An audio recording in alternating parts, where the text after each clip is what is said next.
Meanwhile, on Sunday, the Israeli military stated that it had completed another step in preparing for a possible war along its northern front, where it has been trading fire with Hezbollah. Tel Aviv and Hamas sent teams to Egypt for fresh talks on a potential ceasefire in the 6-month-old war. Well, earlier, the military said it launched strikes on East Lebanon and hit Hezbollah infrastructure sites after the Iranian-backed group downed a drone. Hezbollah said it later fired dozens of Katyusha rockets that hit an air defense base in the Golan Heights in retaliation for the Israeli raids. Now, the Israeli attack reportedly targeted a Hezbollah training camp in Janta village near the border with Syria and the town of Safri near Baalbek. Israeli shelling has killed around 270 Hezbollah militants and around 50 civilians, and also displaced some 90,000 people in South Lebanon. Around 60,000 Israelis have been uprooted from the country's northern border area. 18 people, including civilians and soldiers, have also been killed on the Israeli side of the border. The US and other countries have sought a diplomatic resolution to the worst fighting between Israel and Hezbollah since their 2006 war. Both Israel and Hamas confirmed that they were sending delegations to Egypt. Netanyahu said that there would be no deal without a hostage release and that he would not cave to international pressure. Hamas says an agreement must include freedom of movement of residents across the Gaza Strip. Now, Israel is under increased pressure from Washington, D.C.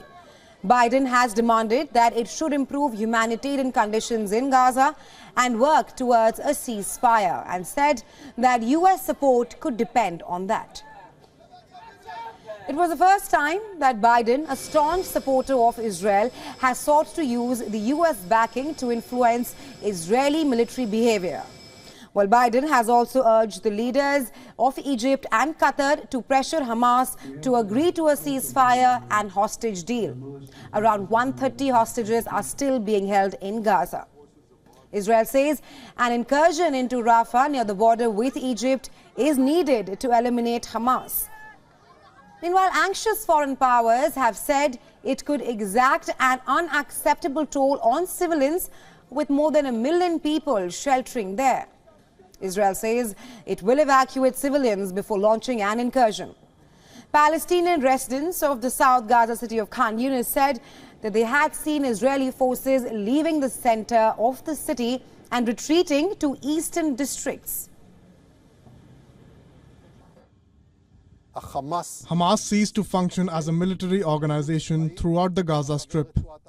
The troops go out of Khan Younis and prepare for their follow-up missions. New video footage showed the destruction at Al Nasser hospital in Khan Younis after Israel pulled out some of its troops. Israel is also on a high alert for a possible retaliatory attack from Iran in reaction to the killing of Iranian generals on April 1st.